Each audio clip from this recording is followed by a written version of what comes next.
Good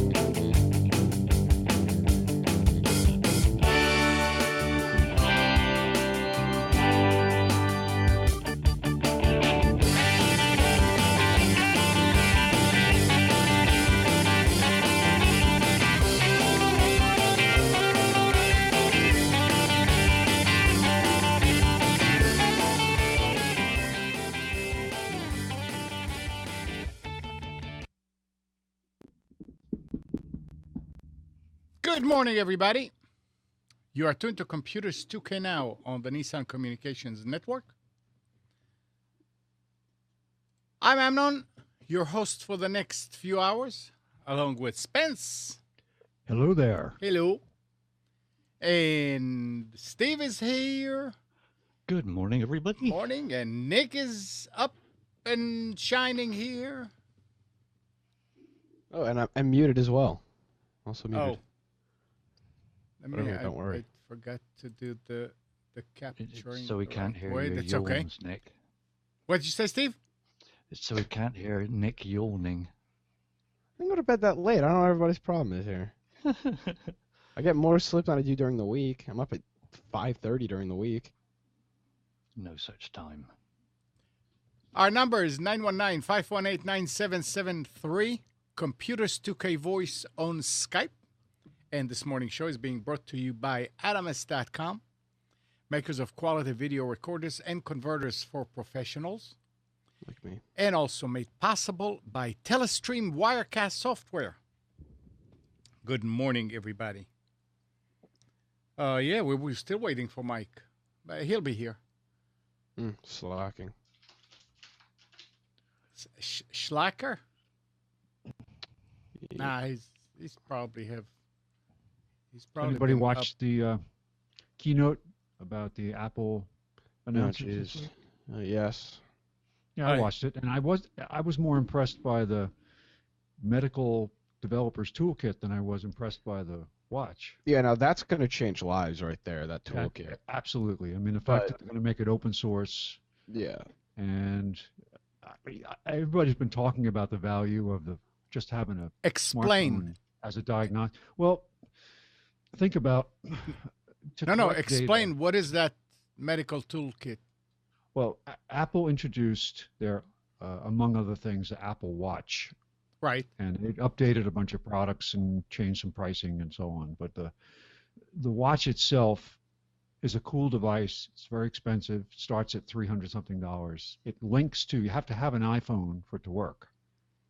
It's like other technology that's out there today. But you can do a lot from the phone. I mean, it will actually. I see the convenience of it. I see where you can leave your phone on your belt, especially if you've got an iPhone 6 Plus. It's pretty big. And you can do things like calls, text, email, all that from the phone itself. Nice interface. I don't know how well it will work with my clumsy fingers, but the point is that they introduced along with that and the telemetry that the watch can provide, because it is a sensor. It can use. Does it have a heart rate sensor? I think it has a heart rate sensor. I believe so, yeah. Yeah, at a minimum. But that combined with other technology that's in the phone itself, like an accelerometer or GPS, they can start to use this now for not just for monitoring people, but for collecting data. Like if you're part of a study about Parkinson's, and that's the example that they used, and they want to monitor your progress or monitor the effectiveness of a drug or something like that, they can collect data real time from you and process it and send it up to the diagnostic cloud. But they came out with this application developers toolkit for medical research. So now if you have a drug you want to test, you have a new you want to monitor a disease, or you're a hospital that's doing a study or something like, or you just have patients who need to be monitored, who can't for example, heart rate. If you before to do that, it required other external equipment to monitor somebody remotely. Well, now with the phone and with the watch, you can keep track of somebody's heart rate. You can keep track of somebody. What's next? I mean, blood pressure. All these things are coming with the smartphone. You think about it, it's got an enormous amount of power that may not be used.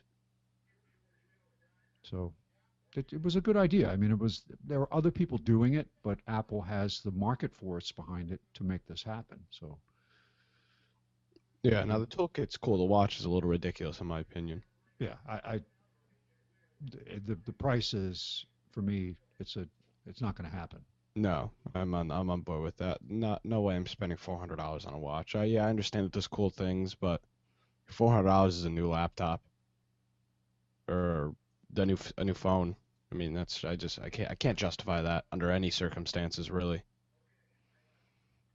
I don't care how good it is. But hey, anything that drives the market, Boy. somebody has to be first with the big splash. It's unfortunate that other people who had that idea, and that's usually what Apple's good at, right? They take somebody else's idea that Mm-hmm. is languishing somewhere, and they put their market force behind it, and they get it to work. But I mean, based on all the talk that was coming up to this announcement, they were saying, "Oh, Apple's going to be the first $1 trillion company." Mike is saying I don't know that that's going to happen, but Mike is saying something interesting. Mike says Apple needs to go back to the drawing board in iOS so that I don't have to reboot my iPhone 6 a couple of times per week because the screen becomes non-responsive. I have that exact same problems. I have it where I don't get certain notifications from text messages. So, half an hour goes by, I don't look at my phone, and I've got 3 text messages from the same person, but my phone never went off. And I had to do a lot of restarts. I'd say at least once a day. now, is that exclusive to the iPhone 6? Because I'm not having that problem, and I'm I with think- the latest iOS I- on the 5S. It might be. I mean, it's bad with the text messages. I mean, I just don't get them, or they're there. They don't go off. That's interesting. I mean, I've got Yeah, I my don't- watch and I've got the phone sitting on the desk. The watch nor the phone goes off. I have to unlock the phone and open up the thread to see a text. Yeah, I'm not having that issue. And my wife just got a new 5S as an upgrade for Verizon. She's not having that issue either. There's actually an update that I could do now, which I'll do. But yeah, I think it must be specific to the 6. Yeah. the girl over at the advertising agency that did the connection with the Berg watch guy Mhm. sent an email yesterday. She said, I was watching the video. Said, what type of watch does your co-host have? Oh my God. They've never heard of it? Well, she was just asking me, and I said, it's a Pebble. She said, oh, but that's not a cell phone. I said, no, it's not. No, nobody wants a cell phone. This is advertising agency, so they're. I know, but they should know what their competition Yeah, is. I know. So now, Amnon, do you have to send that watch back? No, Wow. Look at that. no. I'm enjoying playing with it. Yeah, well, it's a nice play with watch, I It's fun. I mean, and it's. There are things that I can see that are just trivial, kind of not. Well, I shouldn't say trivial, but meaningless. Come on, give me a break. The only real thing that I can see that it can be used for is for music, to listen to music, so you don't have to carry something else, but you have your phone anyway. The downside is playing the music on it is that you have to have those special earbuds that they have a mini USB. They're not the regular audio thing. But as far as being able to answer the phone with the watch, that's for when you're in the car especially. This is a lifesaver. Yeah. All the other stuff, voice recorder and calculator and come on, give me a break. So I've actually been thinking about doing something, and I'm not sure the best way to go about it, but I still have that Samsung Galaxy Note 2 Yeah. from I mean my last phone. So, and I don't like I don't like listening to the radio, but I don't like putting my phone up on uh the hands-free device while I'm in the car. You don't like it? I don't like having it up there. Okay. I don't like having it up there because if I have to like look at something, I can't, and I don't want to. Okay. So I normally just keep my phone in like the cup holder or whatever. But I'd like to be able to listen to podcasts or music while I'm in the car. Right. So I'm trying to figure out a way that I can install, or I need to get some type of like car OS for the Note 2. Yeah, but it's going to be expensive What do you mean? to get internet. No, what I'm thinking is when I get home, it connects to my Wi-Fi Right. and downloads stuff. Oh, So yeah, you can do that. I keep that in my car 24/7. Yeah. And when I'm at either when I'm at home, my home has Wi-Fi, my work has Wi-Fi that I have access to. Right. So no matter where I was, I could be just downloading the recent episode of this, or something like that. And how will it be downloading the stuff automatically? What you want to download? You're going to have to. That's do what I need to figure out. Is there an app that will do that automatically? Is there an OS that I can install, like a car OS that would do similar stuff like that? So you want to download new music, or No, not or even. No, I'm just talking. I'm talking about podcasts. podcasts. Yeah. I I I don't know. I mean, as far as being able to use the phone, I you just can. literally want to be able to download that stuff. That's interesting. That would be an interesting project for somebody that knows how to write apps. Well, I have a feeling the podcast app might already do it, but I'm not sure. But it would So, just be nice to just keep that in my car, leave it on all the time. and when it connects, it goes and checks to see if there is a Correct. newer version, like an RSS feed of a Correct. certain, Exactly. and download it and save it. Mm-hmm. Exactly. Well, if anybody knows, and if nobody, and if like I said, this will be a great project for. I have If this it phone doesn't sitting here. This is a perfectly usable phone, Mm-hmm. and there's got to be something I can do with it. Let me Yeah. open my. I don't even know. What Yeah, and heck, podcast- you can keep it plugged a week, and it's hardly going to take anything. Yeah, well, what I would do probably is take one of those like 500 or 5,000 milliamp batteries and plug that because I mean I don't know. I mean, I No, figure you something can out. you can plug it to a charger. They hardly pull anything. Well, yeah. Let me see. So I use And you're driving the car at least once a day, so yeah. I mean yeah, just not on the weekends normally. yeah, that does sound like I don't even know how to use this phone Yeah. anymore.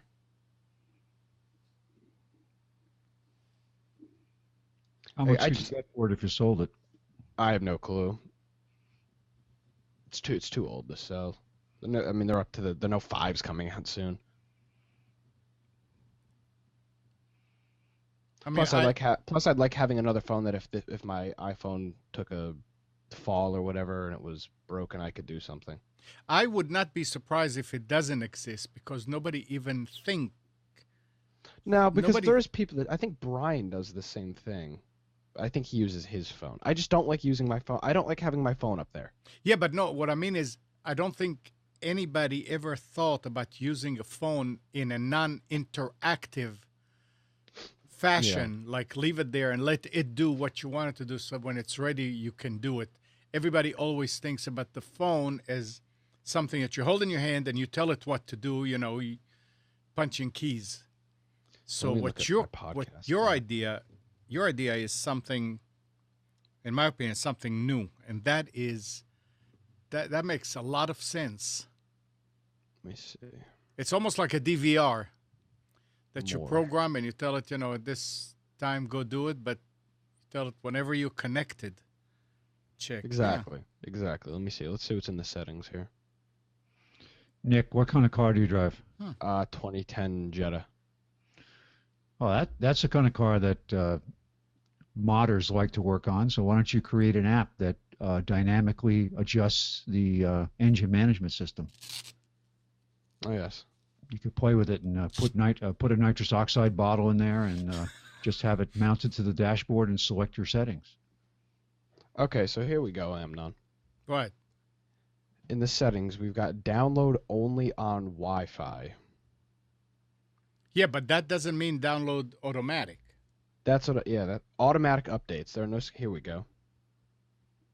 BeyondPod allows you to update all feeds on a single schedule or set different update schedules per category. Let's do a single schedule. I would think that that's for a phone update. No, this isn't Beyond. This is the podcast app. Really?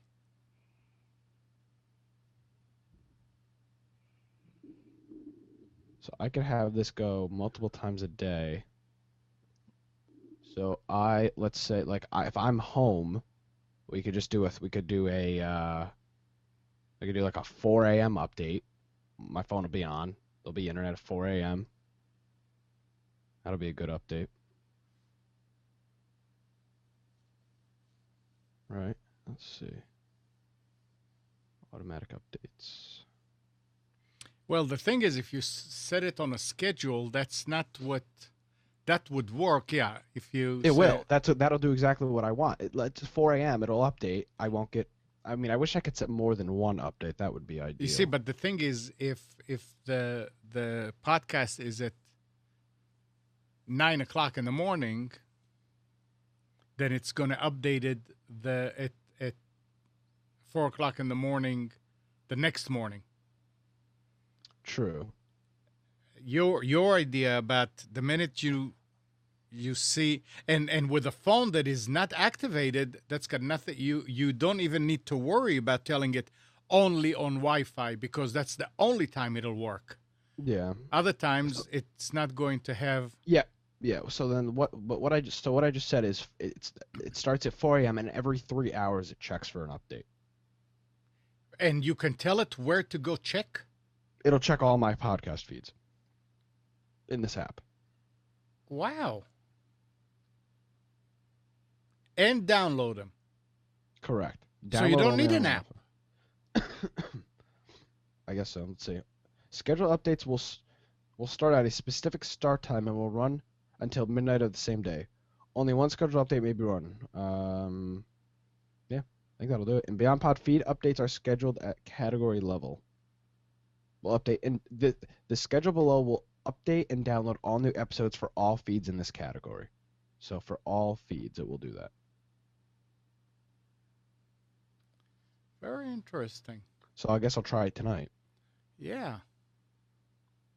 But every 3 hours, so that'll do a 4.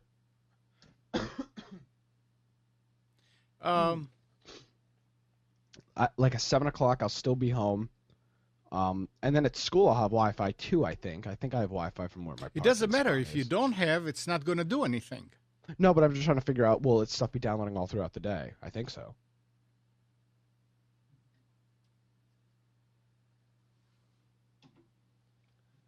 I think that'll work well. Very, very interesting. So if the 2 has it, oh, that's the Galaxy Note. Any app that can get the app BeyondPod should be able to do it. This is an app, or is this built in the phone system? No, this is a separate app. Oh. Oh, okay. I mean, there might be a better podcast app though. I need to do a wipe of this phone before I actually use it for that, though. There's way too much crap on here. Pocket Casts. I think I have this. So here's something. Amazon landmark acquisition of Twitch arguably signaled the arrival of live streaming video.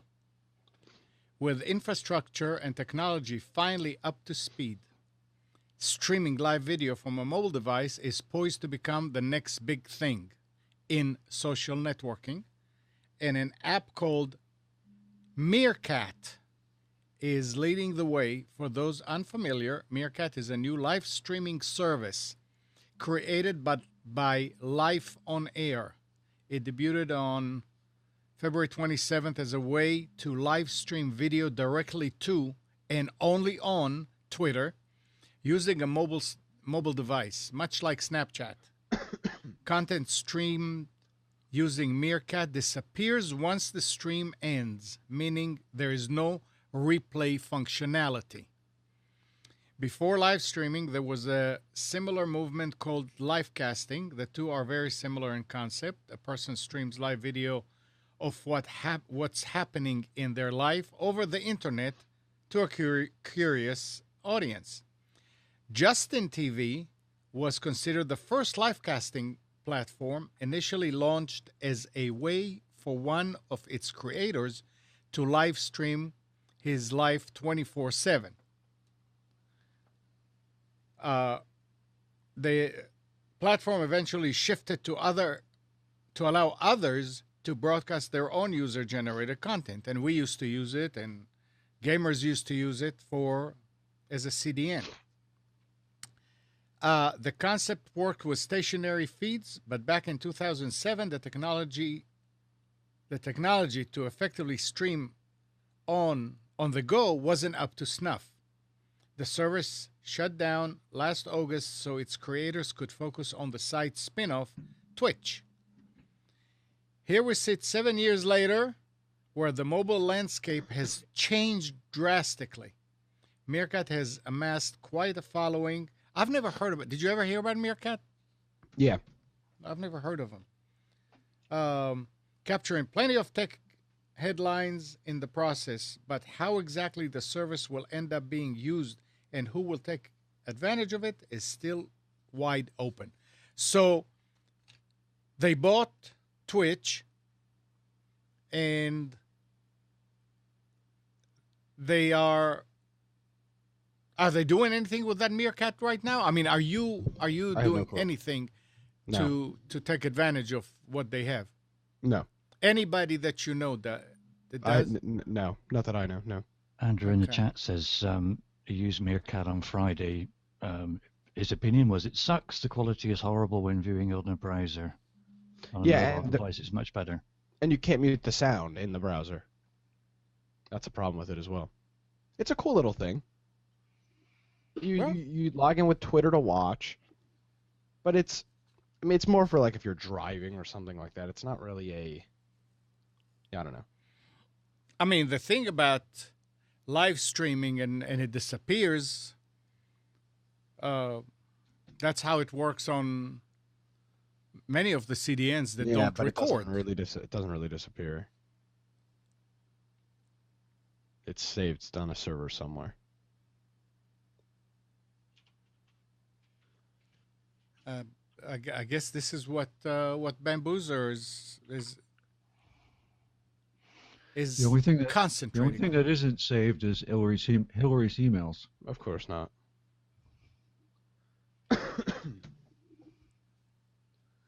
So what do you talk about Hillary? So what do you think, guys? I think she's not a technophile, so she's out there saying things that people tell her to say, hoping it'll blow over. And a lot of people are going, sorry, don't believe you. I mean, we don't believe them anyway. It blew over with Lois Lerner's emails, so hers will be no different. You know, they really don't. They make these statements and they really don't understand. Oh, just tell them it was erased. Well, there is no such thing as really erasing. They were saying that there was some. What's The what? Merle said, "Yeah, what difference at this point? What difference does it make?" Right, That's Merle. No, there was an article that some security company was saying that that server, the way that it was working, and what the programs that were on it and the version, it got an F in security. And that one time when she was saying, and there were no breaches, I mean, are these people dumb or what? Don't they understand that many times breaches are not the whole idea of a breach is don't let the users know that something happened. Well, she was saying that because the Secret Service guarded the room, it was safe. It's like, right. That right there tells you she doesn't understand. Yeah. But the fact that they'll come back and say, well, what's the problem? Yeah, I guess time will tell. And who knows? Who knows what kind of information could have leaked out of there? Now this is leading them to look at a lot. I mean, they're looking at other politicians too, and trying to figure out what they're doing. And it turns out a lot of them don't understand and are doing. Who knows what else is insecure? I mean, look at. I look at it this way. If everybody in the government is using the same system that is being monitored and updated and patched and everything by professionals, this is great until somebody figures out a way to break in, and then everybody's email is broken. Now, there is nothing wrong with politicians using their own servers, but it should be owned, maintained, monitored, whatever, by the government's IT department, security. At that point, it's less likely that more than one will be broken into. But you can't just go, you can't just go around, especially as Secretary of State, and set up your own VPS somewhere and decided, okay, this is what I'm going to use for email, because you're jeopardizing all of us. It's ridiculous. It's just the idea that they would just think that we can say this and everybody will be satisfied. That's the part that's just a shame. Yeah. They just don't. They think that the words that come out of their mouth means that, oh, it's okay. And we should believe them. Spence, is your mic on a mixer? No. Oh. Why? It's kind of on the low side. Oh, well, I just moved it away because I realized I was covering my face with it, so no. I can boost it a little bit. That's now it's louder. That's better. Yeah, I just moved it closer again. Yeah, now it's fine.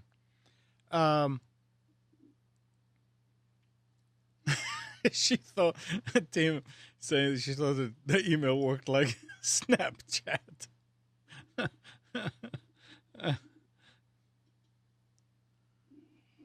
No, I mean, yeah, all jokes aside, Merle and Mike, it's sort of like the same rule that I'm thinking about when it comes to hard drives. It's better to have two 500 gig drives than 1 terabyte, because if the 1 terabyte goes, everything is gone. If something is divided in two, then you're going to lose one or the other. And so you're saying I just copied all my data to a brand new 6 terabyte external hard drive and deleted it from everywhere else, that I'm not safe? That you're not smart. But I know you didn't do that. You did what? No. No. But yeah, I mean, it's nice to be able to do it the way, I mean, and what is this, using a 2013 server? I sure hope that it was patched and updated and upgraded since 2013. Well, she was also using a BlackBerry, So there had to be a BlackBerry server involved, which means that that's a whole different game. It wasn't just a Exchange server. It was the Bez. You had to have the BlackBerry Enterprise server too, Hmm. because that does all the formatting and processing for BlackBerry, which at one time that was viewed as being good. But I guess we'll find out sooner or later. but we don't know. She says she uses one phone or two phones, depending on when you ask her. I did it so I didn't have to have two devices, but then she's shown having two devices and telling people she has two devices. So, No. yeah, S- Jeff Bundy, you think that Hillary endorsing BlackBerry will help them make their comeback? We'll see. So where is I didn't read. Did Mike say why he's not here with us? Don't know. He came in and said Mike will be late. Yeah, I saw that, but no reason. He's just being lazy. Just being late, yes. Yeah, probably in his pajamas. Uh-oh.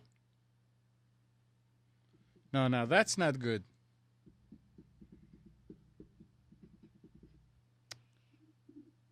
Well, stop it and feel well soon.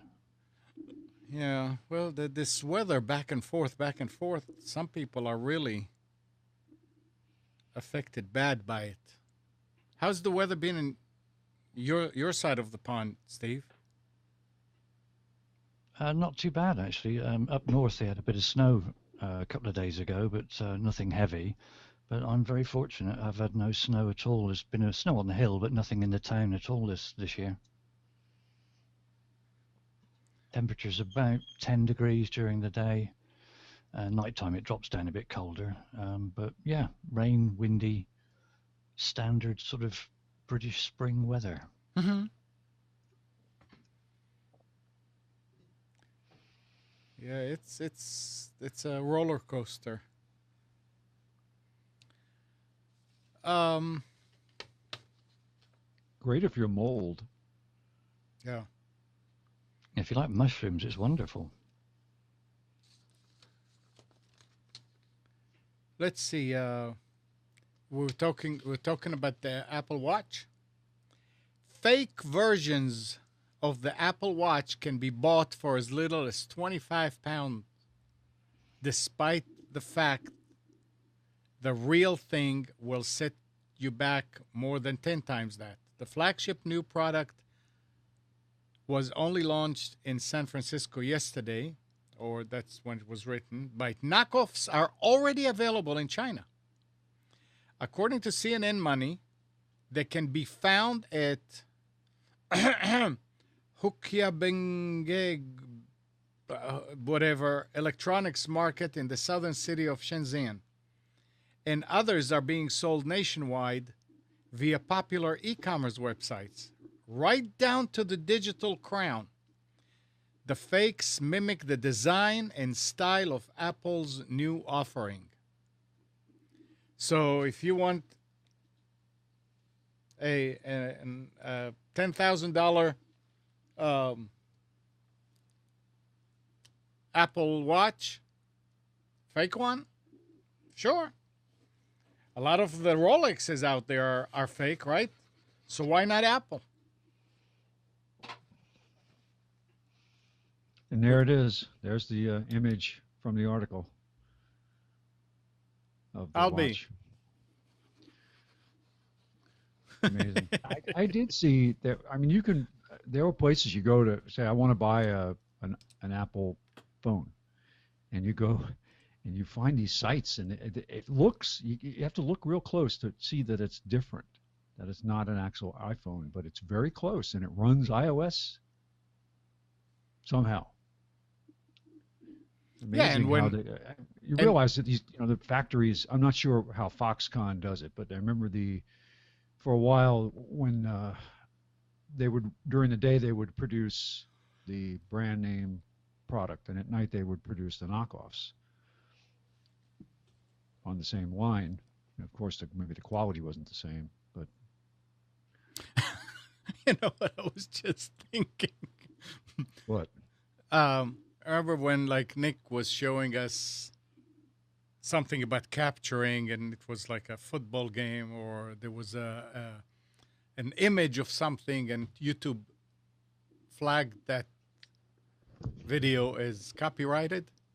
I'm wondering if now, because of that image that you just showed, Spence, I think you're safe with the of a fake Stop watch. If they will, what'd you say? What'd you say, Nick? I said I think you're safe with the image. I don't know. I mean, you know, it's a machine, and he may see something and say, "Oh, this has got to be copyrighted." Well, it could have a round corner, didn't it? Yeah, So now I'm currently. yeah. Now, which phone is it that has the curved It's a new edges? Samsung phone. Samsung. Which one? Samsung. Samsung. Yeah. So you get info on the edge. It's actually pretty cool. It is, but I mean, I'll bet you that that's going to be the next thing about copyright.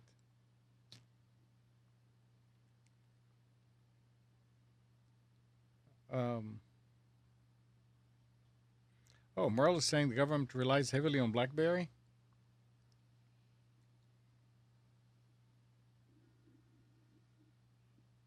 And Amazon, Merle, if you, sorry, what? I was going to say, if you want to buy a fake iPhone that looks like the 5, it's sold as a fake. It's $9.99. It looks just like a phone, but it's a non-working dummy. Oh, it's a non-working. Non-working. Yep. I'm not sure what you do with it, but impress your friends. I don't know. You put it in your back pocket, and you just, I could think of some things that would make it fun. That you could just walk into a restaurant and be arguing on the phone and just take it and throw it to the floor, smash, and see how people react. Or be sitting there at the bar with your beer and just say, you'll be on the phone, you're mad, you just drop it in your beer. That could be fun, just to watch the reaction. But it's offered for $9.88 on Amazon Prime. Interesting. No, I actually take it back. It's $4.91 is the cheapest one. $4.91. Yeah, but then you have to pay shipping. And there's a lot of Yeah. There's all kinds of dummy stuff out there. It's incredible. What do you do? I'm in manufacturing. What do you manufacture? Oh, fake products. Hey, Nick, do you use uTorrent? Yeah, all the time. So they say uTorrent, one of the most popular BitTorrent clients on the web, isn't really any different from most other free software on the web.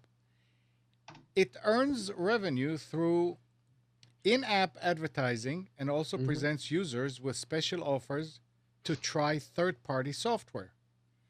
These offers are usually opt-in, but as of a few days ago,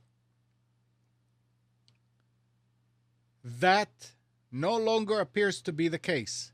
uTorrent has been pushing a program called Epic Scale for several weeks now, again as an opt-in. Here lately, however, complaints suggest uTorrent has been installing the cryptocurrency mining program silently in the background. It's a program that helps you mine. Well, it doesn't help you mine; it helps them. mine. Well, I mean that you would use to mine bitcoins, right? Correct. And what they're doing is they're using thousands of machines out there to help them mine it. Correct. So you knew about that. No, I didn't know about it. But it's not the BitTorrent app. It's a service. It's one of those opt-in services. Well, they say that they're pushing it. It's supposed to be opt-in, but it's not. At the moment, there's a problem with the installation. Doesn't give you the option to switch it off. They are looking into it though. I haven't. I installed it a while ago. Okay. It's only if you downloaded it recently to install. It's supposed to give you an option to uncheck it, but it's doing it silently without any notification.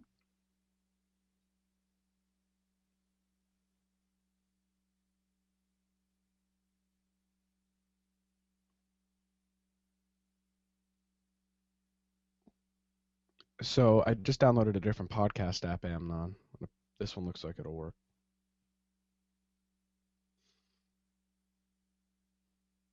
Is it different? Yeah, because I just reinstalled the OS.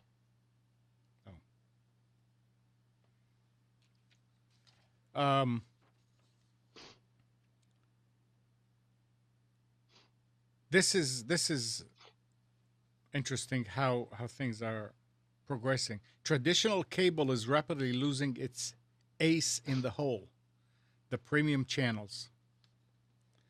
It says, if you haven't yet noticed, cable and satellite television providers are quickly losing one of the few services that have kept some subscribers tethered to pay television, the premium channels. By unbundling these channels and pricing them at the same amount as one would pay on top of a traditional cable package, networks are essentially eliminating the middleman. It's a move that will no doubt prompt droves of people to ditch cable in favor of these semi-a la carte options that'll offer flexible access to hit shows like Game of Thrones and Homeland without the need and expense of standard cable bundles. Now, a lot of these services like HBO and others, CBS, are streaming, and they charge you for.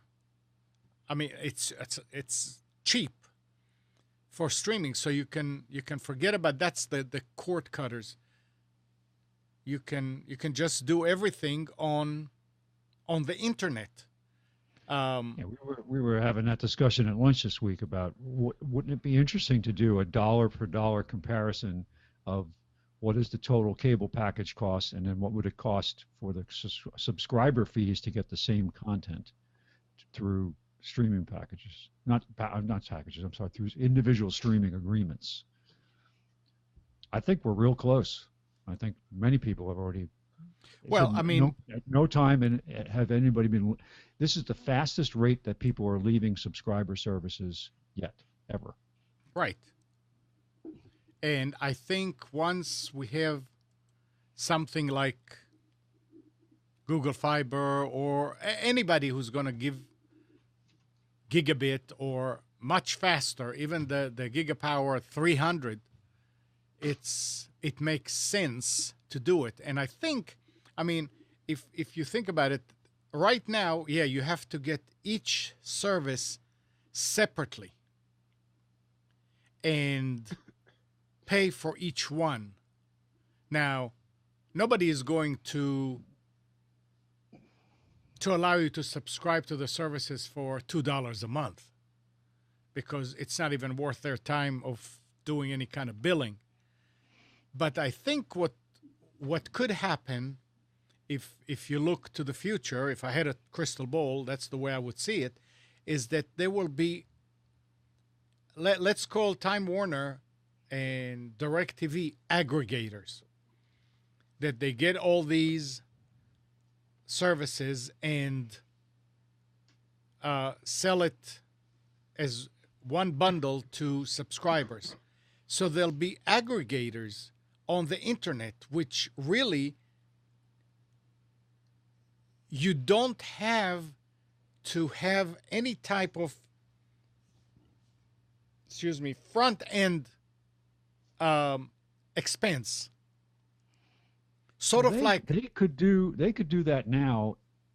If you're saying aggregator, meaning all they would be is a subscription vehicle. Correct. They could do, the technology is there now. They Of could course. take their box I know. and give you a la carte services to say you want channel 1, 2, Well, 5, but no. 27. But the problem with that is that it requires the box, and the box is coming from TW, Time Warner Cable. I'm saying if you cut the cord, there'll be no. All you need is really a web page and a password. Yeah, that's true. In that case, yes, and I don't think Time Warner would do that because of course they won't do it. Yeah. That's what I'm saying. Time Warner has all that expense in their infrastructure within, the boxes, the what the boxes talk to, and all that. Really, all you need is a web page with the different links on it, or different web pages with different packages, and you're really going directly to the source to get the link. You don't get it from them. Sort of like the Roku. All it is sort of like a big menuing thing, right? Yeah, and essentially, it's just it's apps. Right.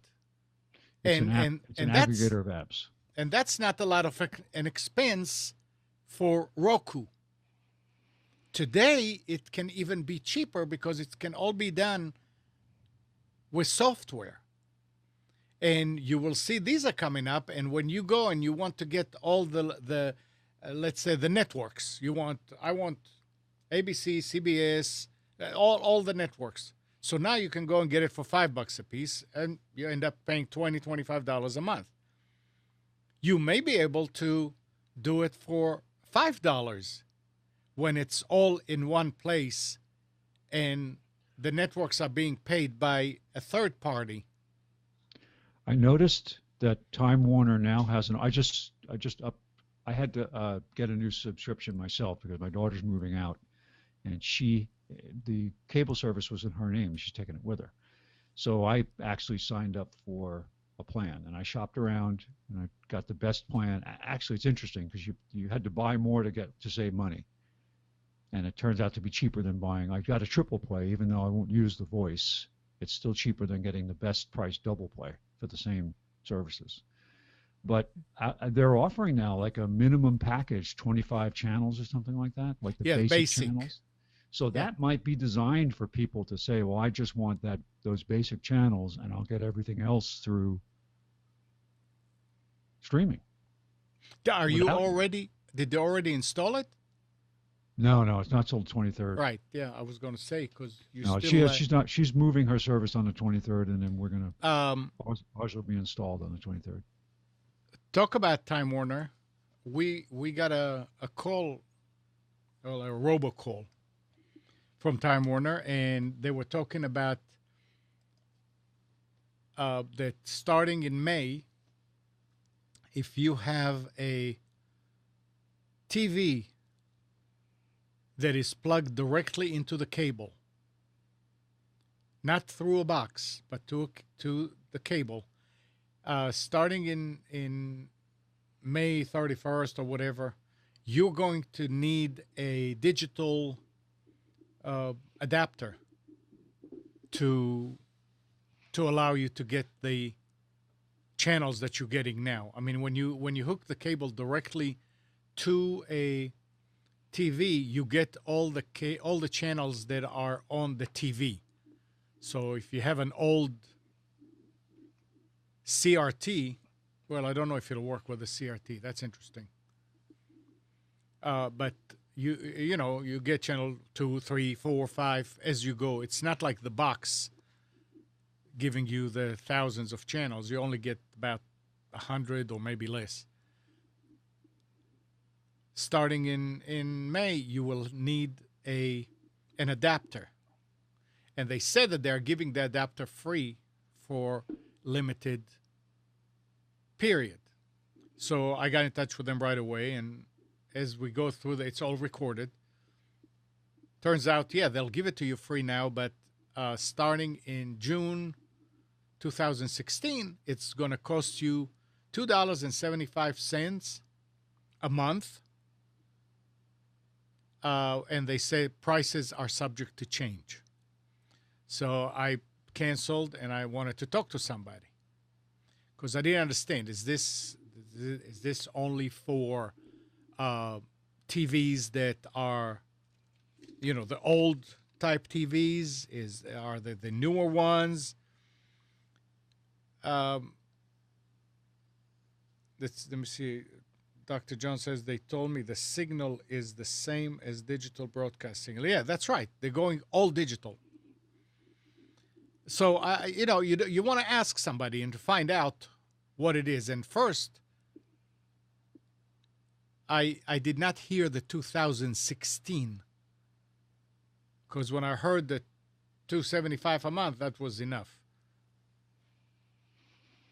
I called again and talked to a guy, and he was saying that for a year it's going to be free. I said, okay. And I said, so what? You mean if I don't have it come June, I'm not going to be able to see anything on that TV? He said, well, no, you will. It's not just going to stop, but the signal may be degraded and you will not see all the channels that you're seeing right now and so forth. And they can't even roll it out right. They have to roll it out in this way to make people mad. We're not sure what you'll get. Well, why can't they be sure what you'll get? Well, the truth is you're not supposed to get anything. Yes. Because I think there's something in there that says that you cannot hook a TV directly to the cable. But I don't think anybody's enforcing that. So anyway, I got one. Figuring what is the output on it? Is it another coax output? I didn't even open it. I didn't even open it. Let me see. Because it would be interesting to see if it's coming out as composite video or HDMI video or what. If it has a coax out, then it's designed to work with old TVs. All right. First of all, look whose it is. Who? Cisco. Oh, well, yeah. A lot of papers. It's got a remote. Right. So it's a digital adapter. It's not. It's really they're turning off analog and they're going to just go all digital. And yeah, it looks like it's.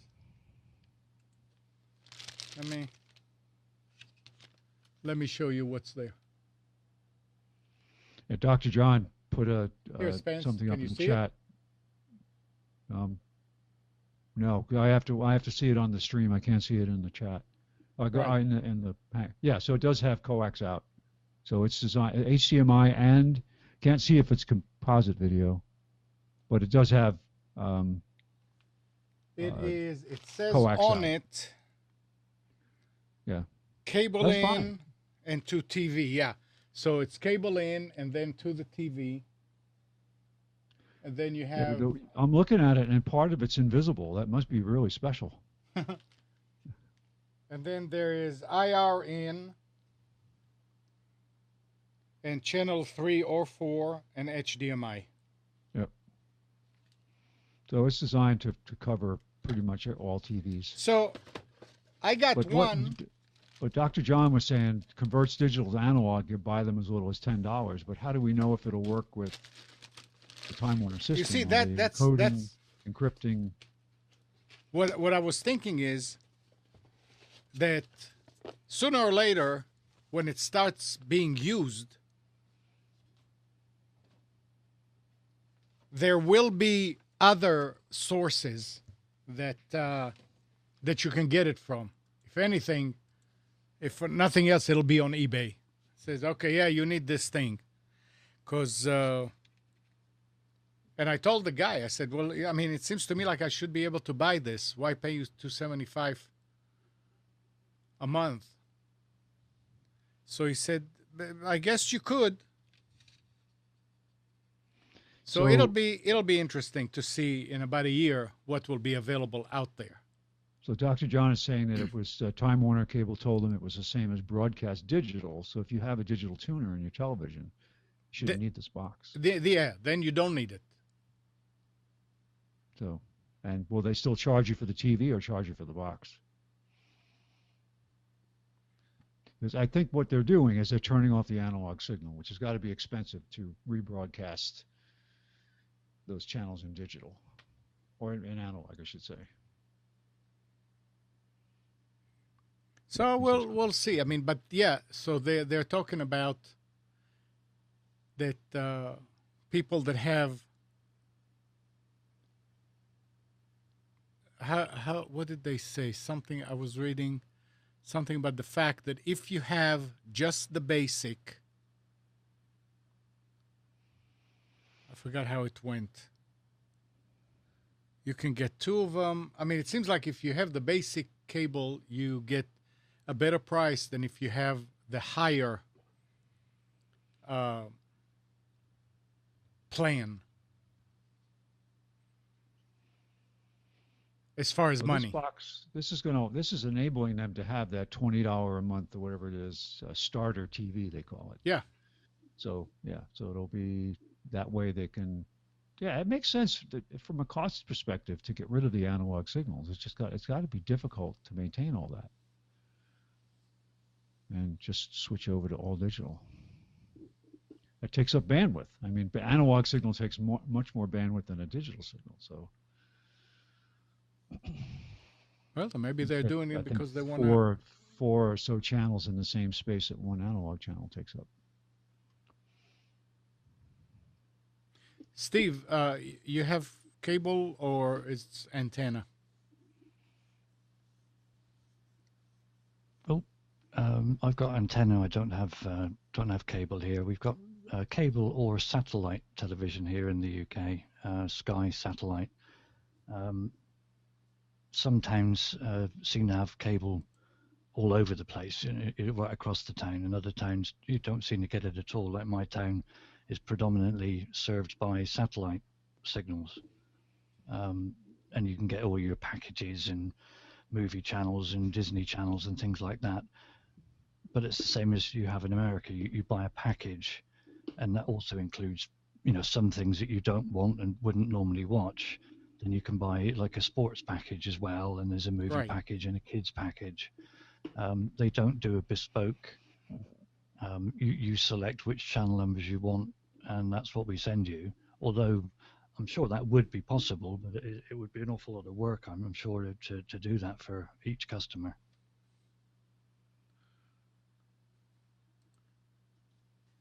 But I haven't had cable or Sky for several years. Hey, Amnon, they have Obama phone. Why can't we get Obama cable? Obama I cable. think the reason you're going digital is the same reason we went digital.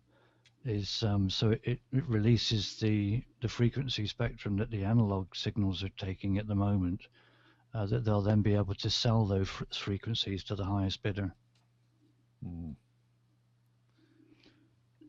And you've got to watch out too, if you're on a digital signal, if you don't get a good enough digital signal, so you're too far away or they're messing around with the power on the transmitter, then you won't get any signal. At least with analog, you get a fuzzy picture.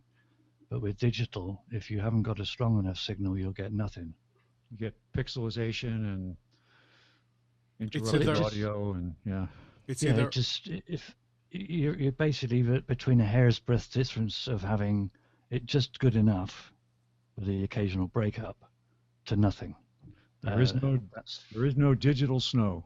Nope, there's no middle ground, unfortunately. So if you're living on the outskirts of what's being broadcast at the moment, then you'll need a big long pole and a whopping great antenna.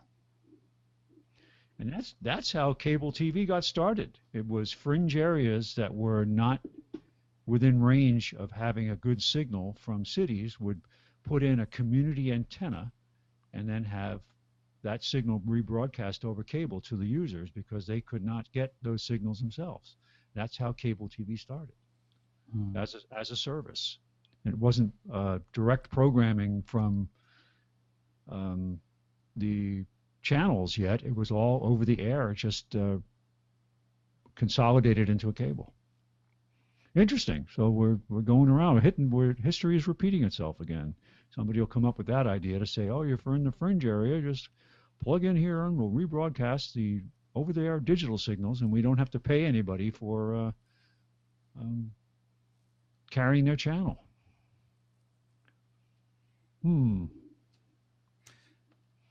I installed a a very good powered omnidirectional antenna in my attic, with the idea that when I was away for the summer last year, that I was allow that to record using something called Simple TV, record shows, and then you can access them remotely because it's stored on their server. And it worked good for a while, and it wasn't convenient because my internet connection where I was not very good. And so it fell out of use, but I still have a really good antenna in the attic. And it gets, I think it was like 35 channels. 35? Yeah, yep. I get all the secondary and third, you know how UNCTV Oh, yeah, now the has actually 5.2, four 5.3, channels. 5.4. Yeah, you Yeah. get the local NBC affiliate or CBS affiliate has 2 channels. Yeah. They have their regular over-the-air broadcast, and then they have other programming. And there's a couple of other independents on there that have, some of them have more than one digital channel. So yeah, I had 35 channels. Not that it's great. I mean, you can't get any of the cable-only channels, but Right. But you get sports and stuff.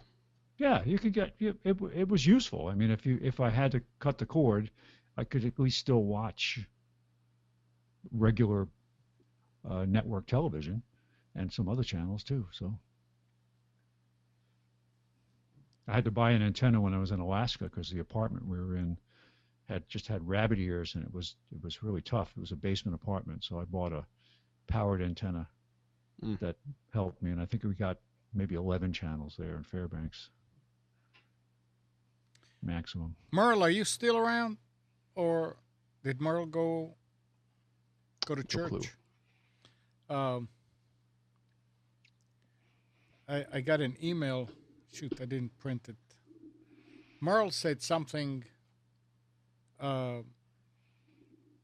important last week when we were talking about the net neutrality and how they lifted that law, and he said, yeah, that's but at this point you're getting the government involved here, and you have to pay bureaucrats to regulate what's going on. And that is a bad thing. And I don't know why I didn't think about it last Sunday, but somebody sent an email. He said, Amnon, everything that you were saying is correct. And there's one more thing, that in North Carolina, those bureaucrats that you're paying right now to be your legislator and your lawmakers are already meddling in it. They're already regulating it. But they're regulating it against you, against the little guy. So by having that the FCC lifting that ban and them regulating it, you are in the same. You're not adding another layer, because it's just somebody else regulating it. But now it's being regulated in your favor. And it's true. I didn't think about it back then, because our legislator at this point, today, right now, is regulating whether or not these big, the big ISPs like Google and RST and all these, if they want to come in and install their infrastructure here, unless they put 100% of their money into it, they cannot. They're not allowed to, because they're not allowed. Our local government, our municipalities are not allowed to help or to get involved in it, period. So our legislator is regulating how we getting internet service. And right now, instead of our North Carolina legislator or lawmakers or bureaucrats, call them whatever you want, instead of them regulating it, we have the FCC regulating it. So we just traded one for the other and gained that it's in our favor. That's the one thing that I was pointed out to me this week. Nick, you had something to say? No. Oh, Amnon, did you put up the specials for today yet? no, I didn't. Did you finish? Oh yeah, Oh. I sent them to you 8:30. Okay, I didn't know that. Yeah, no, I got it done this morning. That's why. All right, here on so time. to talk about something. Okay. I think it's interesting that regulation is touted as being in our favor when it may in fact not be. Well, I I don't think it's wanna a go into difficult it long. situation because it looked like it was all going towards paying for faster content and for preferred content. And if you were just on the normal net, then you would just get it at the speed whatever it came into, but you could pay a preferred rate to get a faster connection. I think that was a bad thing. So it looks like it's knocked that on the head. And I don't. It seems, I say it's still early days, but it seems like it's going to benefit the little guy, the guy in the street, as opposed to benefiting the corporations where they've got extra money streams coming in. I think it's going to eliminate that. But how much it's going to benefit us, it's still early days. We're waiting for the other shoe to drop now to find out how they're going to dish it out, because the way things have been going in the United States now is that if you're a supporter of a specific government regular entity, then you get preferred treatment. It's so obvious. I mean, you can't, oh, that doesn't happen. Oh, yes, it does happen. It happens all the time. So it's waiting to see now who it's funny how I can't remember who it was, but a very large internet company was all for it until they actually started to put out some of the documentation, and now they said, oh, no, we're against it. Yeah. So they were all trying to cozy up to the regulators and say, oh, we're your pals, you should, help us and all that stuff, and maybe not. Well, I think the big problem up to now is it's always been the service providers that have written the regulations and the rules and sort of steered it in the direction they want it to go, because it benefits them. Now, with the FCC doing this, it's taking that that scenario out of the equation completely, and it's the FCC that are calling the shots and not the people that want the shots called to their tune. And so that's going to make it very interesting.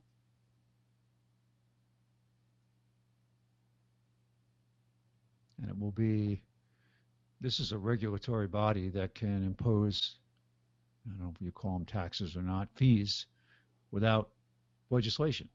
They can go ahead and they can say, well, we decided that we're going to allow it to cost this much to do this.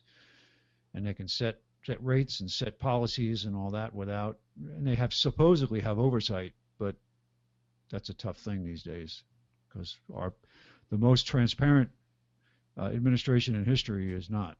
So no, it all depends on how much money you've got and who you know. It's always been that way. I think just finally more people see it. So oh well. Okay, it's up there. It is. It is. You Awesome. you want to do it now? All right. Well, I could just reload. I'm going to reload it here because I got you last week's. Let's see. Is it new? Nope, still the 8th up there. No, I see it. Oh, you do? Yeah, it hasn't refreshed for me yet. Let me just close that window and open a new window. It's not thinking proper. Okay. She's there. It's funny how I'm still getting the 8th. Isn't that strange? Even Nick's link is coming back to me to be the 8th. You're kidding. Well, you need to clear your cache. Yeah, well, I got to do that. Well, I'd have to shut. Well, I guess I can clear it. No, without- just what are you on? Are you Spencer, you in Google Chrome? Chrome. Hold down Shift and press the reload button next to the home button. All right, let me open. I gotta. All right. That should give you the new version.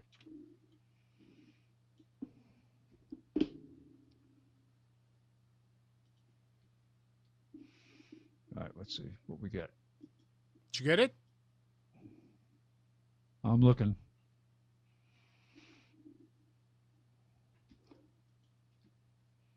I mean, Yep, got it. Okay, yeah, that was good. That's a good trick, Nick. I like that.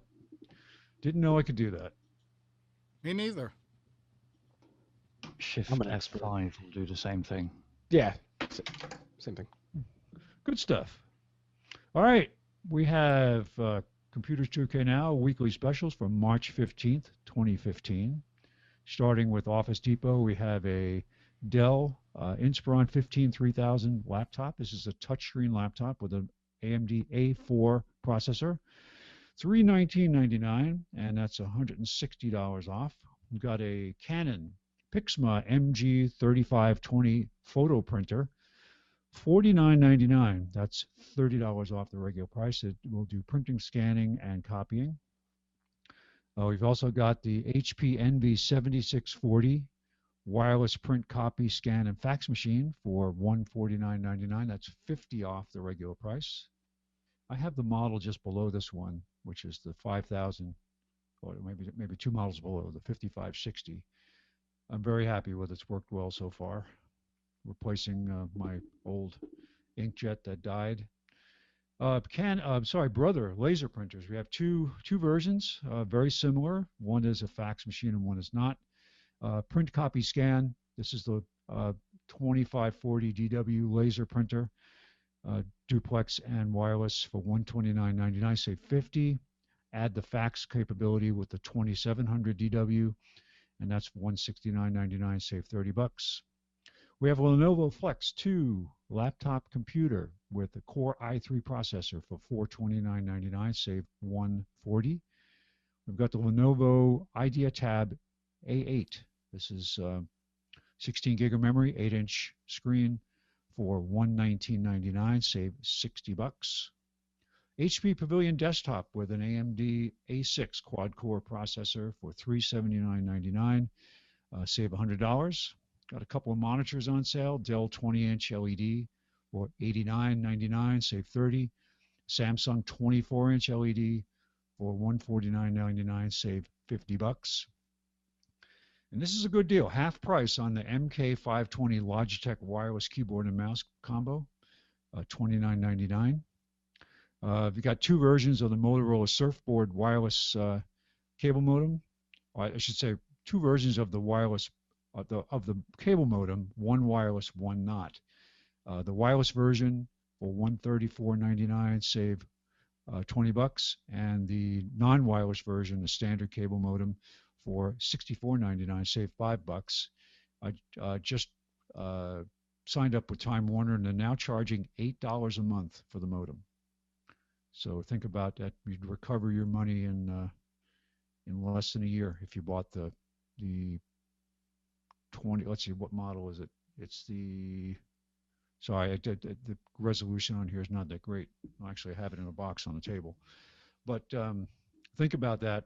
Subscription fees for the hardware, which is becoming more prevalent, and prices are going up. Okay, Western Digital, My Passport Ultra Portable 1 terabyte hard drive. That's for a Mac or PC, $79.99. That's 10 off. They have the 2 terabyte version for $129.99. That's also $10 off. Western Digital 3 terabyte external desktop hard drive for $129. 4 terabytes for $169. 6 terabytes for $279.99. Incredible. The size of the drive in a standard 3.5-inch form factor. HP OfficeJet Mobile Printer 100, $199.99, save $80. It's a very specific application, but works really good if you're a contractor or real estate person who needs to print off things on the fly. Comes with a lithium-ion battery. And they have 3 models of the Neat scanners on sale. They've got the portable scanner for $139.99. They've got the desktop scanner with digital filing system for PC and Mac for $369.99. That's 30 off. And they've got the Wi-Fi scanner and digital filing system for $479.99. That's 20 off. All those are from Neat. And that was at Office Depot, Office Max. Now we move to Staples. And we have a Dell touchscreen laptop. This is a Intel Core i3, Windows 8.1, 15.6-inch screen, $399.99, save $150. We have a lot of laptops from Toshiba featured today on the Staples site. We've got an i3 laptop. This is a non-touchscreen laptop for $349.99, save $250 with an easy rebate. We've got a 17 that was a 15.6-inch screen. We've got a 17.3-inch screen. Same processor for $379, save $220. We've got a i5 Toshiba laptop, 15.6-inch for $499.99, save $200, and an i7 15.6-inch for $599.99, save $300. So whatever your Intel processor needs are, they've got you covered. APC battery backup units, 600 VA for $54.99, that's 20 off. 700 VA for $79.99, save $20. Western Digital 3 terabyte desktop hard drive for $119.99, save 10. 4 terabytes for $139.99, save 30. Excuse me. We've got portable Western Digital drives, 1 terabyte for $69.99, save 10. 2 terabytes for $99.99, save 30. And finally, their cloud version, personal cloud storage device, 2 terabytes for $149, and 3 terabytes for $169, save 10. HP Envy 5530 wireless all-in-one printer, $99.99, save $30. We've got an HP OfficeJet 5740 wireless all-in-one for $119.99, save $30. Each of those is intended for a different purpose. They'll both work in the home, but the Envy is a better printer for printing photographs, whereas the OfficeJet is a better printer for dealing with fax and requirements for having scanned documents. It has a sheet feeder for scanning.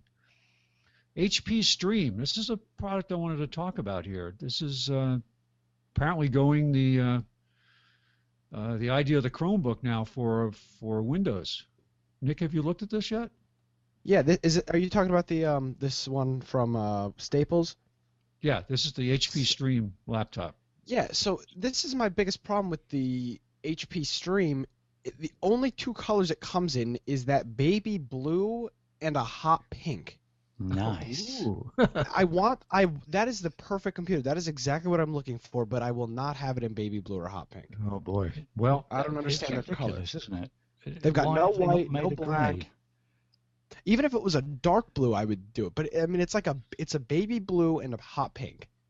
Yeah, what are they thinking then? They must have a specific target. I have no clue, but user. that is exactly the computer I'm looking for. A low power Windows laptop with a USB port, and that's exactly what that is. But it's almost like they're saying, okay, we need to produce a computer because Microsoft wants us to. Let's put it out in this horrible blue and horrible pink so it'll never sell, but at least we can made one. Well, I wonder if they're doing it, if that's, for kids or whatever, that's like, something, but just no gray, no white. I would have taken any color. I would have even taken a red. Nick, but yes. The Home Depot specials this week, they have spray paint. Spray paint. I even looked at how hard it was to spray paint the computer. Come on. And to coat it, and I was like, no, I'm not doing this. But the HP, it looks like a great computer. It's a very reasonable price, but I mean, unless you're dealing with baby blue or hot pink. Does the specs look reasonable for that price? Very reasonable. It's exactly what you would want in a small format, cheap Windows computer. It's perfect at what it does. But that's the optimum word is Windows. It's not Chromebook. It's a Windows Chromebook price. Exactly. I have a Chromebook, but I want a Windows laptop. I need to run Windows apps. I need to run Skype. I need to run an email client. Can't do that. You got to go to there's a website called Decal Girl, Uh-huh. and they make custom decals for for devices. They do it for laptops and phones and so on. And you can have a custom decal made that will cover the And it's gonna inside keyboard surface and the cover. That's just insane. And it's gonna cost Just more get a than the large computer. Sharpie and scratch all over it. I'll paint it for you. I'll tape it up and paint it. That is just the most bizarre thing I've ever. No normal colors. I mean, they could have gone white, black, gray, a dark blue, a red. Any of those colors would have been fine. But Well, to pink tell and you baby about blue. the features this has, it's got 1 year Office 365 personal. It's $229, by the way, $229.99. It's got an Intel processor. Doesn't say. I guess it's the Pentium dual core. $25 Microsoft gift card. Available in all. Let's see. Not available in all stores. 2 gig of RAM, 32 gig hard drive, and 200 gig OneDrive cloud storage for 2 years. So I guess they're betting on this being a continuing annuity for someone for paying for the additional services. I just posted the picture to the magenta version. Yeah. It's not But a very but you're flattering right, one. Nick. To get a 13-inch laptop for this price, normally they're much more expensive. Well, this is an 11, isn't it? This says 13. Oh, is that the Stream 13? They Well, may, it's cut off a little bit there, but yeah, Oh. 13 inches. Oh, okay. All right. they may have done it in order to prevent corporate user from using it because of the same. Hey, Yeah, but they're preventing good me from point. using it. That's a good point. But now you go up to the HP Stream 14, which is the 14-inch laptop, and it comes in black. Yeah, but how much is it? $274. It's not that much more. Yeah, surplus parts. I don't know. I don't know. I can't see any logical reason at all for them not making a regular colored computer. All right, let's Interesting. go. Let's keep going. All right. We have a couple of monitors available, 23-inch LED from Dell, $149.99, save $50. We've got a 24-inch from Samsung, also $149.99, save $70. Which one would you buy? If you could buy the same, 2 different sizes for the same price, I think I'd go with the Samsung. We've also got an Asus touchscreen 2-in-1 laptop. This has got a detachable keyboard. It's a touchscreen laptop with essentially a Connect keyboard. It says aluminum body, which is nice. $349.99, save $100. That's a 10.1-inch screen with 2 gig of memory and a 64 gig hard drive. And finally, a Brother HL2320D mono laser printer. This does support duplex. It is not wireless, but it's intended to plug in over USB. $69.99, save $50. Okay, that was at Staples. Moving on to Best Buy. They've got an entry-level Brother inkjet printer, the J475DW. Duplex and wireless are included. $59.99, save $40. Got a Canon Pixma MX472 wireless all-in-one printer. $64.99, save $35. And this is for people who have a specific application where they need to print in color, in volume. Brother MFC 9130 CW digital colored laser all-in-one. $299.99, save $100. They've got the Epson Workforce 510 color document scanner for $249.99. That's $100 off. HP i5 laptop, 15.6 inch for $449.99. Asus 15.6 inch Intel Core i3 for $349.99. Got 3 monitors on sale. HP 20 inch for $89.99, save $10.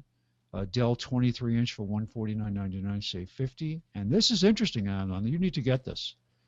Samsung 27 inch curved LED monitor. Yeah, right. $379.99. Hey, it's cool. It's curved. Windows XP looks great on it.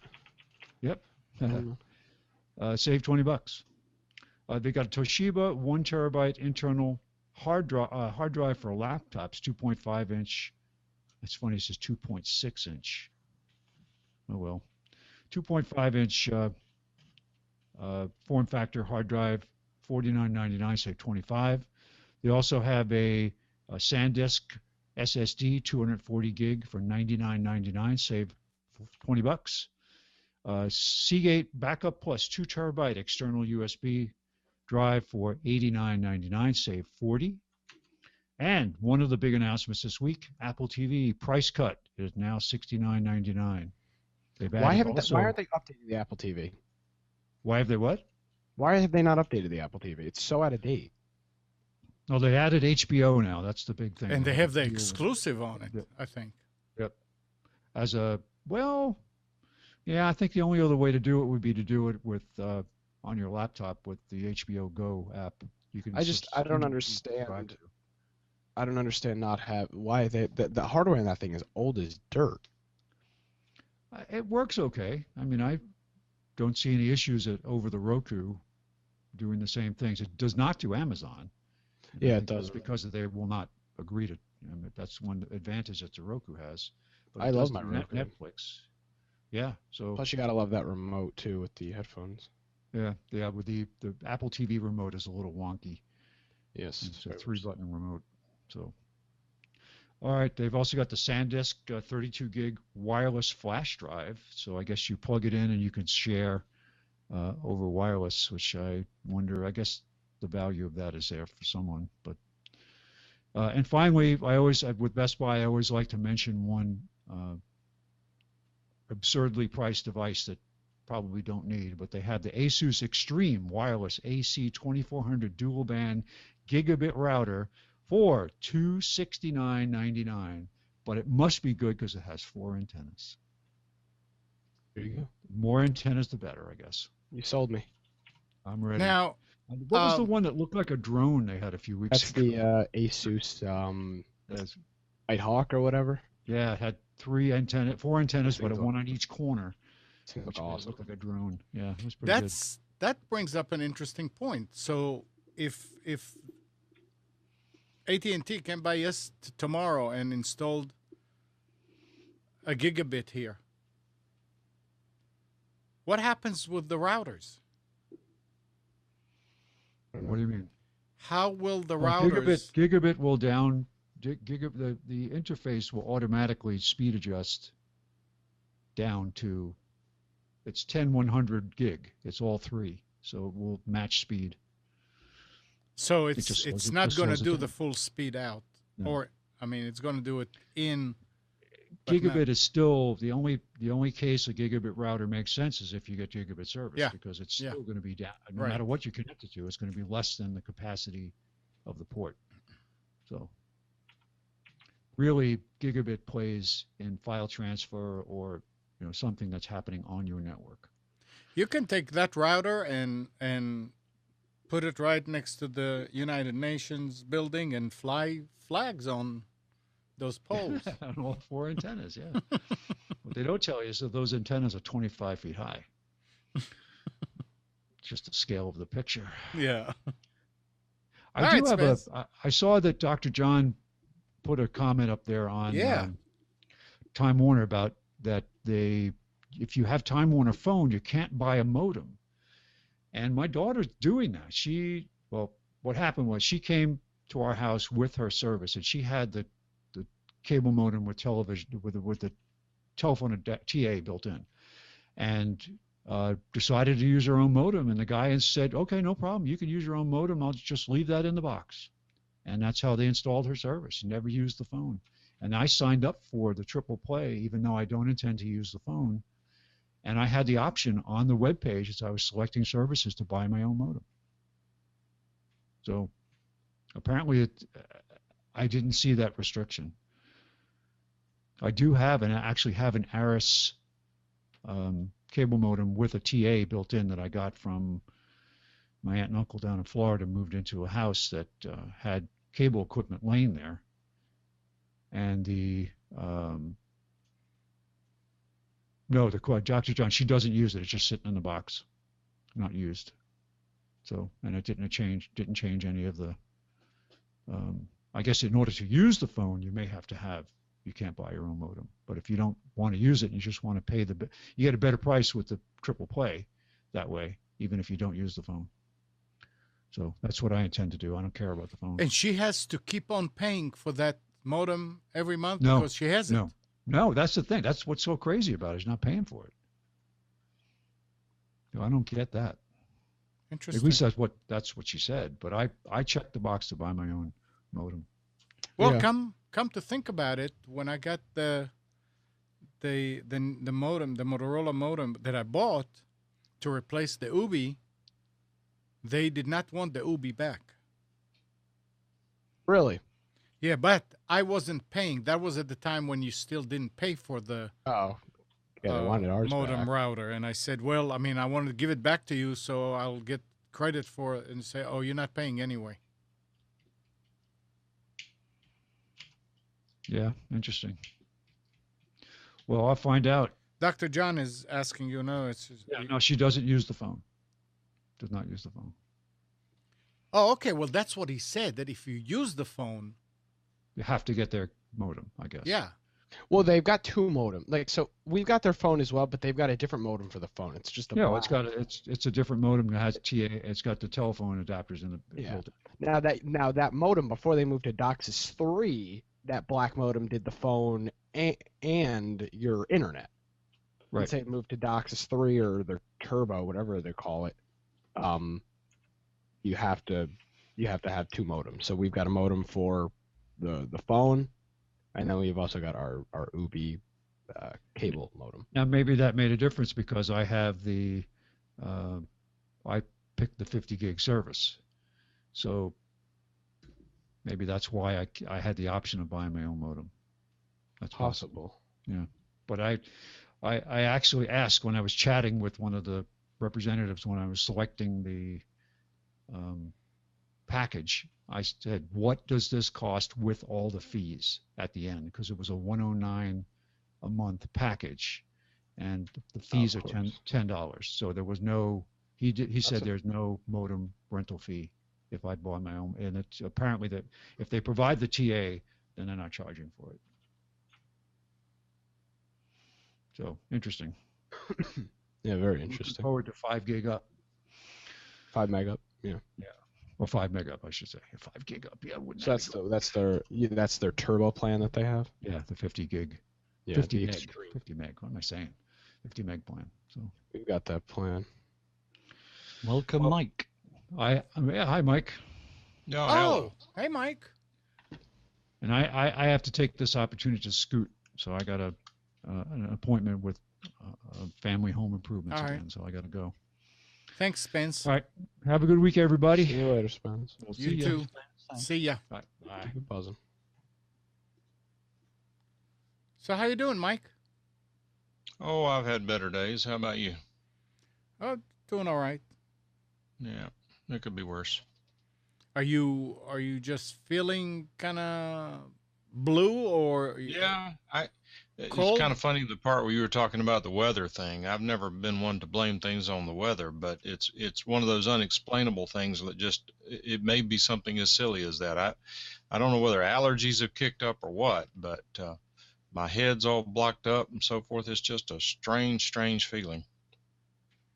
Did you try to take something for allergy? Nah, I don't do all that mess. Yeah, I do. It usually makes the problem worse. So how you Mike. week? How was your week? How was my week? Next. Next. Well, hope you're feeling better soon, Mike. Well, thank you. I hope so. I just had a long day yesterday, and it just wore me out. We went to a friend's wedding down in Southern Pines, and it was very nice. But boy, when I got home, I was exhausted. So that's why you weren't around yesterday. Okay, well. It was really strange because they're good friends with Eddie Floyd, the guy who did the song "Knock on Wood." You remember that song? Yeah. You remember it, Nick? Wood.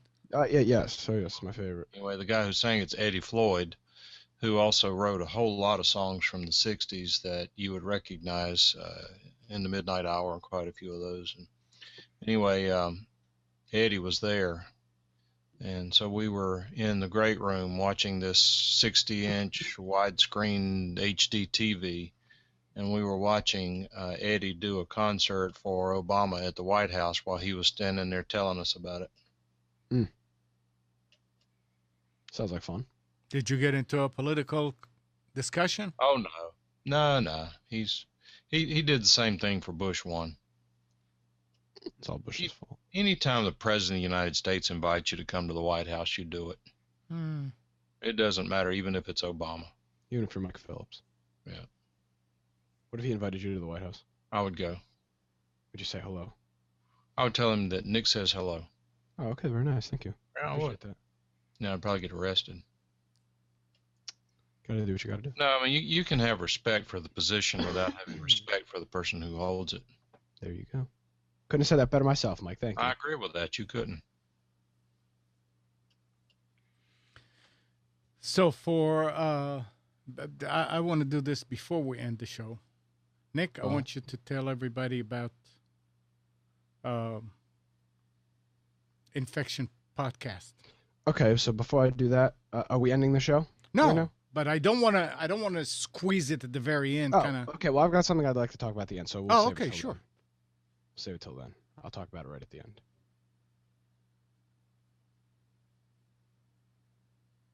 I can tell about my AT&T experience. Let's hear it. Well, they finished burying everything in my yard, including the big box that was above ground, and they added a pedestal. And the good news is that the pedestal that they added was no larger than any other pedestal in the neighborhood. Well, that's good. So while you look at it and it's a little unsightly, it is now standard. I mean, they're all over the neighborhood, so it's not just my yard. And to their credit, they did locate it directly on the property line, meaning that it's not directly in the line of sight when you ride by in front of the house. So that spot where it was sitting was not where they placed No, it. that's just where they unloaded it. Well, that's good then. So you're Well, even then though, that it's ground level, and the grass has already started growing back around the edges of it. It unless you know to look for it, you don't pay any attention to it. It's kind of like a water meter cover sort of thing. Who cuts okay. the You don't grass look there? for it. Well, you can't put grass on top of it, but No, who cuts the grass in the area where it was buried? it's my yard. So, are you going to have a problem cutting yard? No. You're going to have to go with. No, Okay. no, that's the good news. It's not. You don't have to edge around it. You can just mow right over it because it is at ground level. Okay. It's at dirt level below the sod level, Okay. All right. which is what they should have done it. I found out, and you are already, your neighborhood is ahead of mine. For I the first time in history. I found out this week the guy from Uverse was out there, so I went to talk to him, and I was asking. I said, "So when are we going to get?" And he said, "What, Gigapower?" I said, "Yeah." He said, "It's going to take a few months." I said, "Why? The box is right there." He says, "No, that's not the box." He says, "That's the box that brings you the fiber goes to there, and it can get you up to 45." For Gigapower to get the fiber to your house, they're going to have to put another box next to it. They take the fiber from that box into the other box, and then they can bring it to your house. So that box is still not here. I said, "So when is it going to be here?" He said, "It's going to take a little time." I said, "What, are we looking weeks, months?" He said, "Probably months." fun.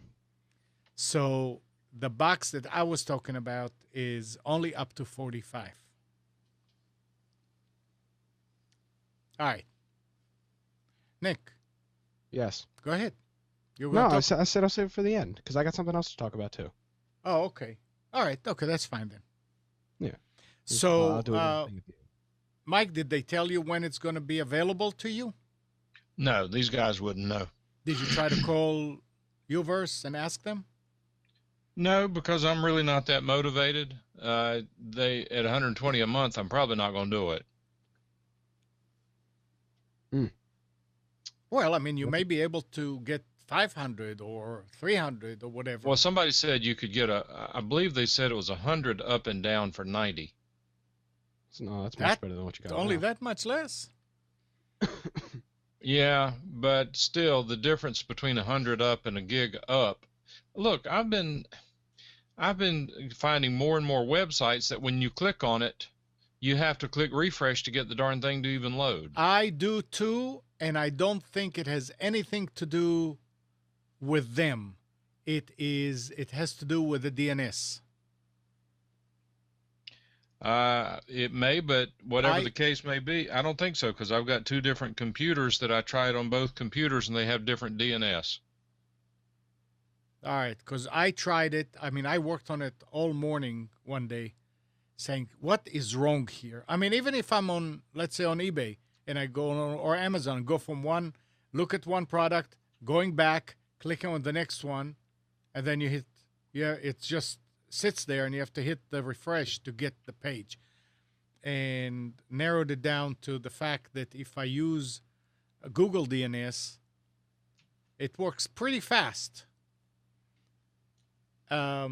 If I take one of the networks out of my network, remember I have Time Warner and Uverse on the same network with different gateways. If I take one of them, just disconnect the cable from one, everything works fine. So it's a combination. I know you don't have that situation, but I don't think it has anything to do with that website or with your internet speed, really. So but it's Time Warner's DNS. No, Well, you don't have to use Time Warner DNS. no, I don't use their DNS. Oh, I mean, okay. I do on some machines, but not on others. Yeah. So yeah, it's weird, but it's happening here too. So what DNS are you using then, Amnon? I use one of Google's and one of mine. Okay. Okay, so you're just using Google's DNS. 8888. Yeah. Okay. So Mike, did you hear my my thing about using the phone in the car? Today? Yeah. No, Okay. We'll talk about it after the show. I would like I don't have much time. I've got to go do some Oh. stuff. We'll talk about it later then. No rush. I've got I don't want to get into it. There's stuff I got to do. There was a problem with a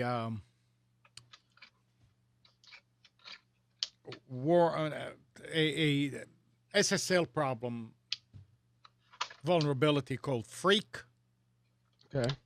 and everybody should really update their Windows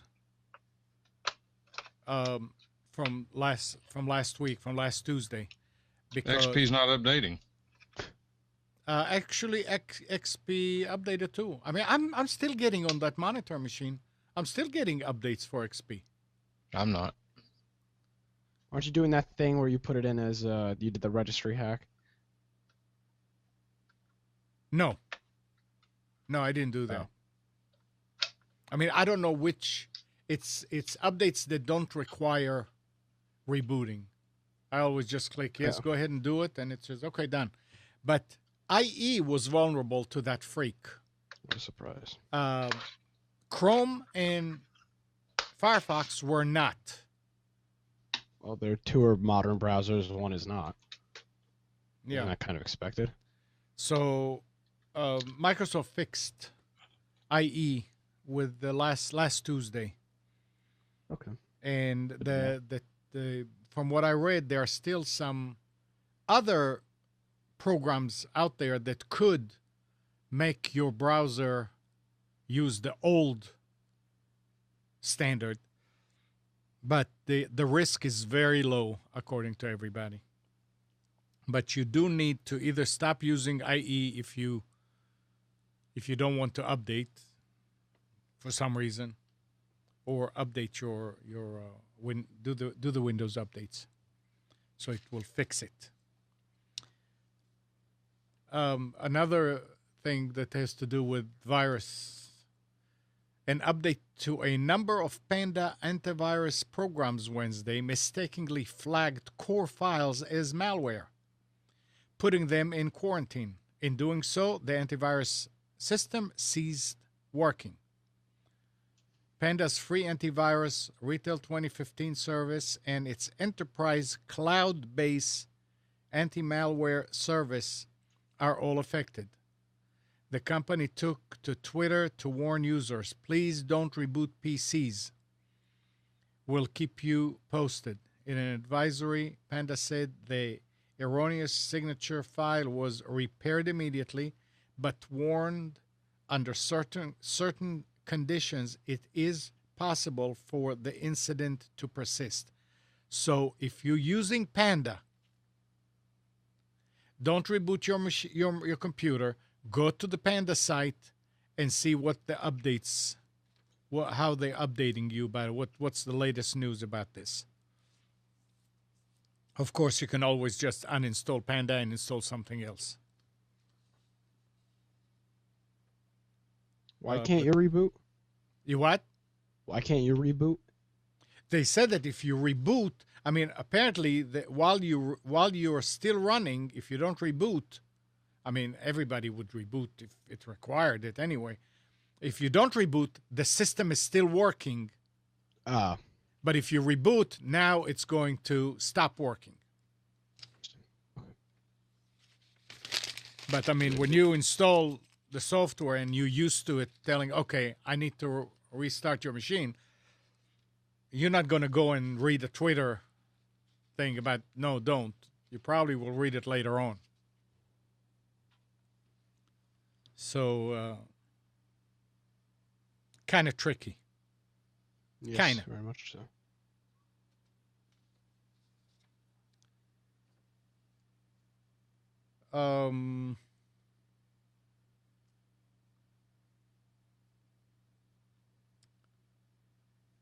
Anna Kournikova. There was something. Yeah. It says Oracle's Java software has long been a sore spot for Windows PC users. The default installation deceptively includes the option to install the Ask.com toolbar, a piece of irritating adware that returns poor search results laden with ads. It also changes your default homepage without asking. Curiously, though, Oracle has chosen not to bundle the toolbar with Mac version of the Java installer. That is, until now. In an obvious effort to double down on revenue, Oracle is now trying to pull its same trick on Mac users. Oh, they'll be successful. What? I said they'll be very successful on OS X. Yeah, because people don't pay attention. There's no such thing as any malware, viruses, or adware on OS X. Java 8 Update 40 for the Mac, much like its Windows counterpart, ticks the option to install the Ask app by default.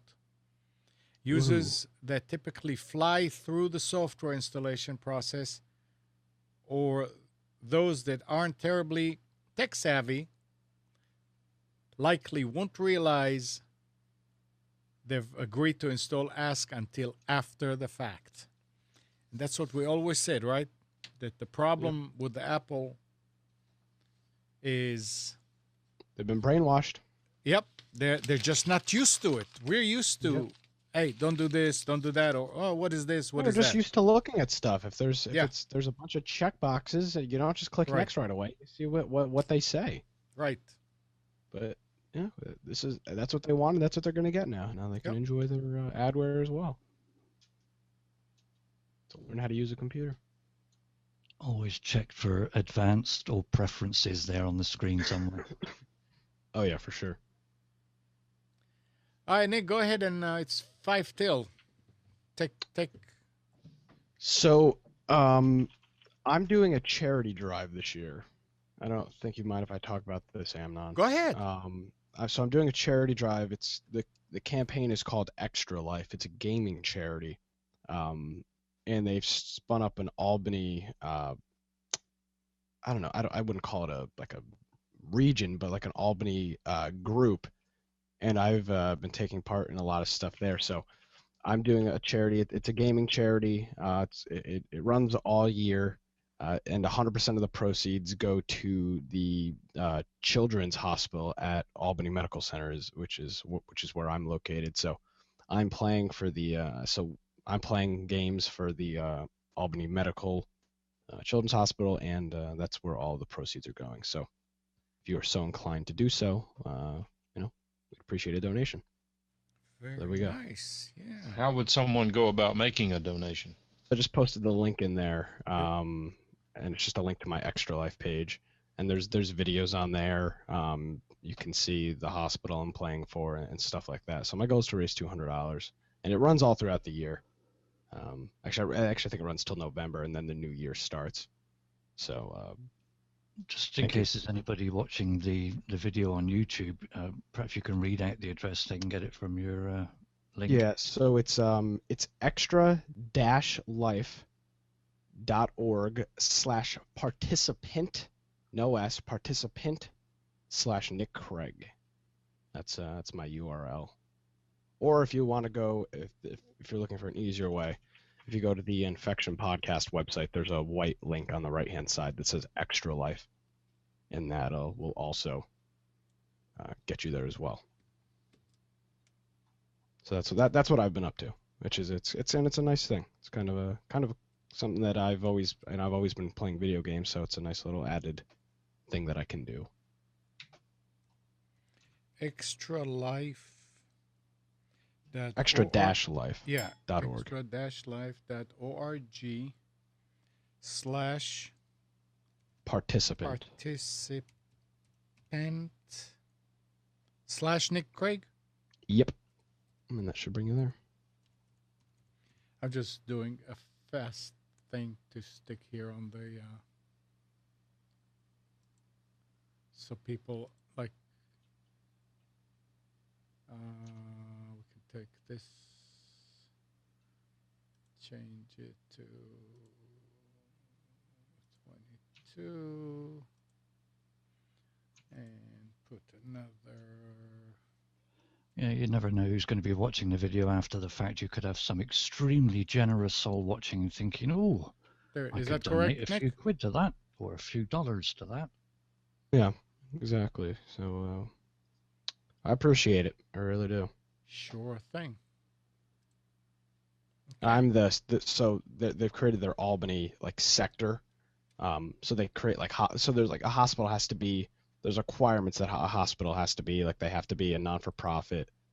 They can't turn anybody away, and the Children's Hospital at Albany Medical Center has achieved that. So now there's the Albany Guild is what they call it, and I'm the secretary for that group. So we're trying to raise some support locally for it. Okay. Good. And tell us about Infection. Yeah, infectionpodcast.com. Playing H1Z1, the new zombie survival game from previously Sony, and that's what we're doing over there. So infectionpodcast.com. I mean, guys, even I'm into watching them doing it, and every time, if you follow the infectionpodcast.com, if you go there and you follow them, you'll get an email when they play it. And Yeah, that's on Nick, Twitch. yeah, Nick streams it, and it is very interesting and very entertaining to watch. How much does the game cost? Right now the game is $20 or $40, but if because it's in early access, it's in its development stage. But eventually the game will be free, so anybody will be able to once it's gone through all of its regulation and trials and stuff like that, it'll be free for anybody to play. So what then? I mean, somebody's got to be making money in the process. Well, yeah, they sell item, the company or Daybreak sells items and stuff like that. But and you have to be on a certain server that. yeah, there's all the information is on the website if Okay. if you're really interested. I'm actually playing right now, fun fact. Brian is still playing? No, Brian is not playing. Oh. Brian went to bed, finally. Yeah, this morning, for those of you that weren't here, when Nick showed up on time, I said, "What in the world? I didn't expect you here." He said, "Why?" I said, "Because you were playing till late last night, and I know. I mean, I went to bed, and they were still really I into it. played till about 1. And turned out that Brian Aldridge was still playing it this morning. Yeah, a few guys. It was like 3 or 4 of them. Played Oh, all through the night. that's dedication. Yep. Okay. Mike, anything else that you want to talk about? No, I don't. Nothing urgent this week. It was kind of a draggy week. Well, Steve? Yeah, it's been pretty quiet here too. Mike, don't you want to talk about that show? No, Okay. no, it's just that's a prototype. That's not for publication yet. Okay. All right. That's fine. All right. Well, in that case, Nick, unless you have something else that you wanted to mention here. I think we're good. I do have one question. Yes. I have an Acer laptop that a buddy of mine asked me to look at. It's been sitting here for forever. And what happened was he was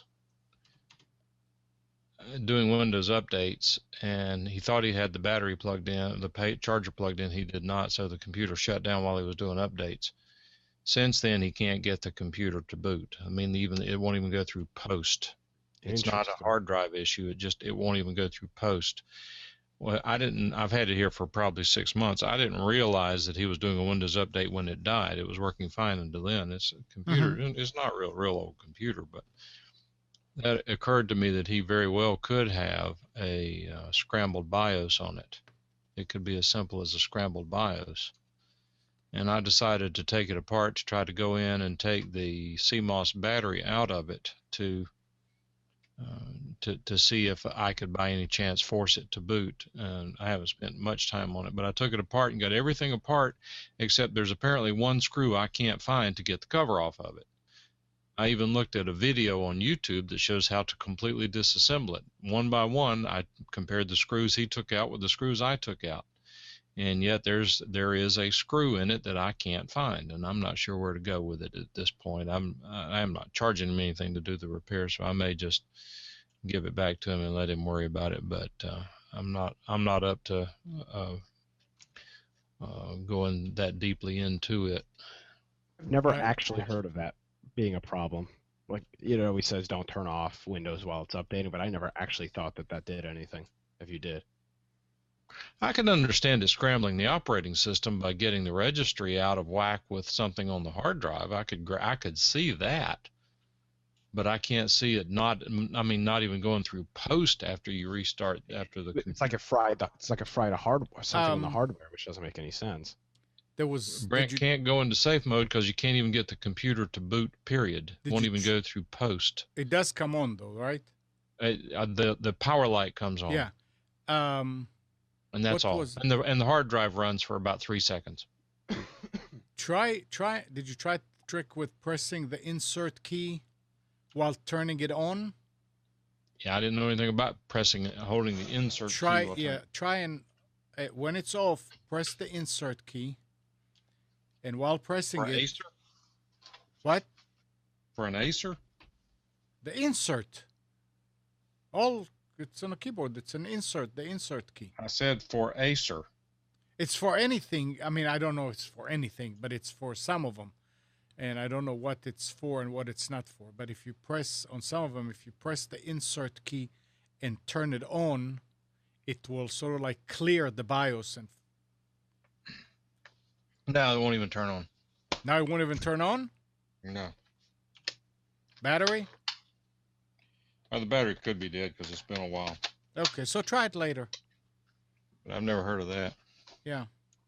But the point being that unless you take the whole stupid thing apart, You can get to the battery. It's a problem with laptops. And don't think that it would have been easy to take the battery off of the motherboard because many of them are soldered.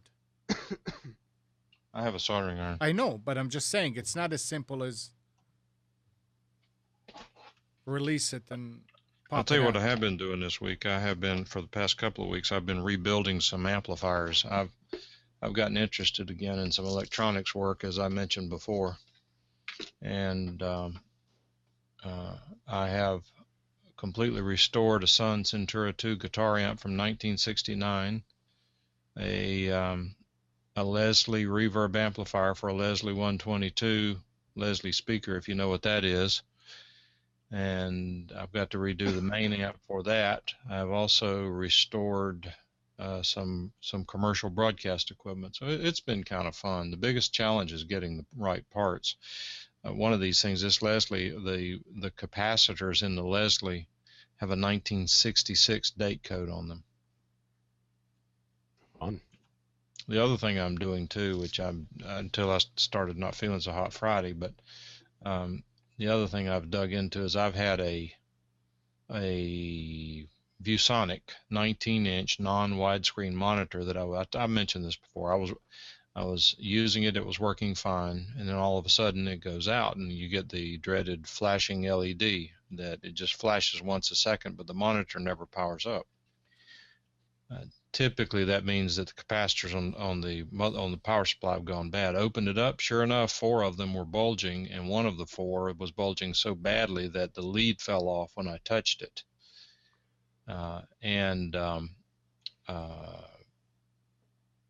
That capacitor normally never fails. So anyway, I got the right parts in, put it back together. Still doesn't work. I said to heck with it, and a buddy of mine who's an electronics genius said, no, you need to check such and such so-and-so first. I said, okay, I will. And then it sat over here for 2 months. And so yesterday I drug it in there and started checking some things I had seen on a particular website that talks about how to fix monitors.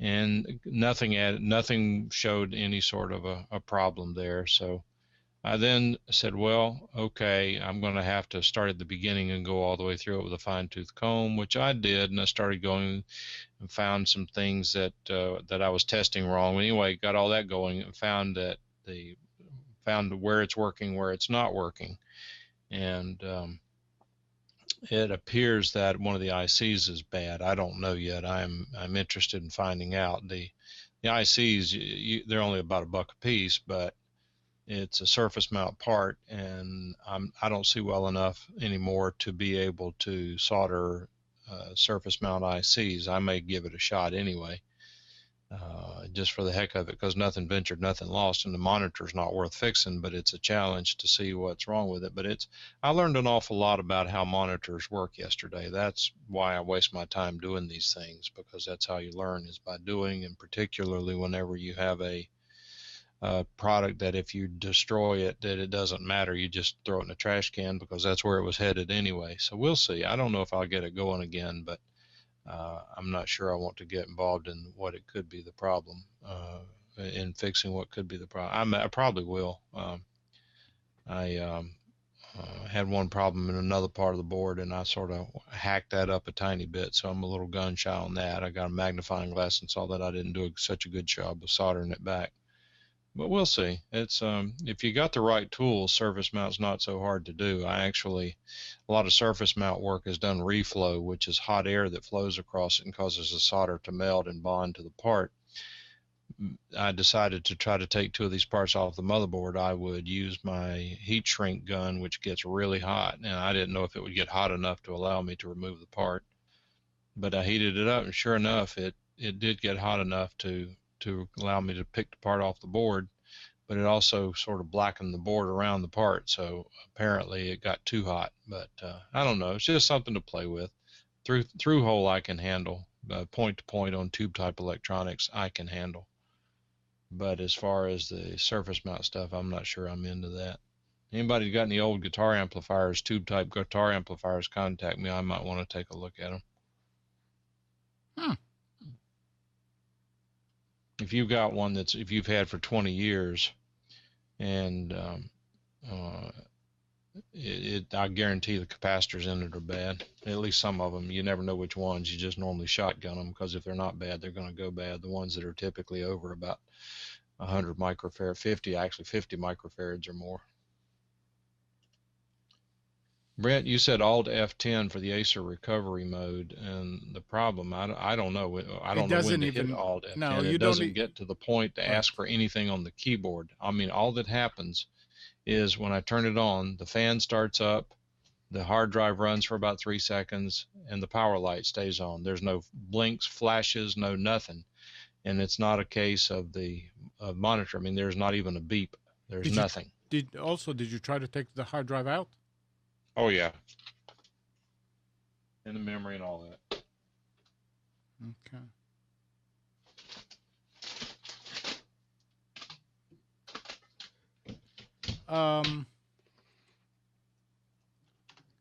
Remember I was talking. This is again for locals in our area who would want to come and see um, the etchings in stone. Uh, Bill gave me a little write up here to read. And it goes, even before the United States was a country, young people have been risking and giving their lives for this country. Young people such as the Patriots of Concord, the brothers who fought each other at Gettysburg.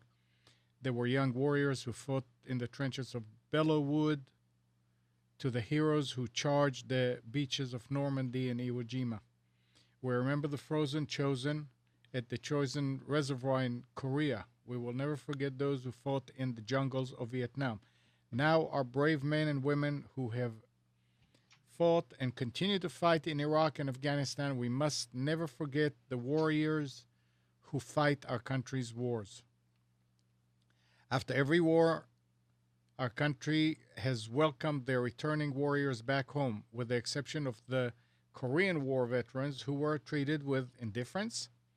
That indifference turned to hostility for many Vietnam veterans. Let's thank God that that has changed for the Iraq and Afghanistan veterans.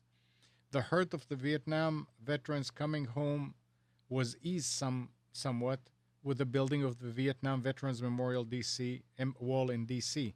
The play you're about to see hopefully honors not only the 58,000 plus who gave their lives for this country, but also those who made it back alive, if not whole. We hope that we also honor those who did not go, but were profoundly affected by the veteran Vietnam War. May we, as a nation, never again blame the warrior for the war. Not everyone who lost their life in Vietnam died there. Not everyone who came home from Vietnam ever left there. The audience is as if you are inside the wall with the names. When visitors visit the wall, other veterans, wives, children of the names on the wall, and others, you can hear their thoughts and conversation with the people who are listed on the wall that they have come to visit. This is accompanied by the era music and beach and scenes. And this is going to be at the North Carolina Museum of History, downtown. On Friday, March 27th is the first one at 7 p.m. Saturday, March 28th, 4 p.m. and Sunday, March 29th at 2 p.m. And there's going to be displays of helicopters and vehicles and things like that beforehand and after. It's free, but you need to get tickets. There are 300 seats in the room where the play is going to take place, and there are 3 shows, so that's 900 seats. What the NCVVI is asking, don't order 10 and just one person comes. If you order 10, make sure that 10 people are going to show up. And you can either go to the NCVVI webpage and get more information there, or you can also call to reserve tickets 919-266-7654. But we really want to have a butt in every seat, like Bill said. And to answer people's question here, no, I have not been to Vietnam. I have not even been to the country here during the Vietnam War. But it's the only war that was during the same period where I was involved in a war in Israel, the 67 war. So that's why I feel kind of attached to the group. So if you're local and you want to come and see the play, and the play was written by Ron Harris, who is a local. All right. Anything else? Nothing? I think we're good. All right. So thanks, Thank you very guys. much. Steve, do you have anything else to say? No, that's all. Thank you all. Okay. Well, good morning, everybody. Kathy, Hannah, Nabil, Mac, Norm, Katie and Donna. Norm! Katie and Donna. Sorry. Thank you for tuning to Computers 2K Now. We hope you enjoyed and maybe learned something from our time together. Remember to practice safe computing, back up your hard drive, and update your virus scanner. We'll be back here next Sunday at 9, but you can always reach us at computers2know.com. While you're at it, like us on Facebook and subscribe to our YouTube channel. Tonight at 8 o'clock, it's the Tanya Love Show. Tomorrow at 1, it is the Breaking Free Show. See you then.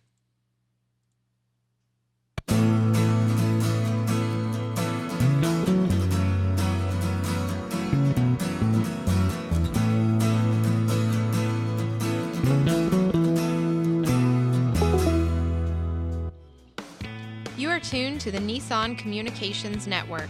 Our weekly lineup of call-in programs includes Computers 2K Now with Amnon Nissan, Health In with Debbie Bruck, Breaking Free with Marilyn Shannon, Lessons of Vietnam with NCBVI members, The Tanya Love Show, Your Healthy Pet with Gisela DiCarlo. And if you tuned in too late, you can always watch each program in its entirety or download an MP3 audio file of it at www.nissancommunications.com. Sponsored by Atomus.com, makers of quality video recorders and converters for professionals, CarolinaApparel.com, and DeltaForce.net.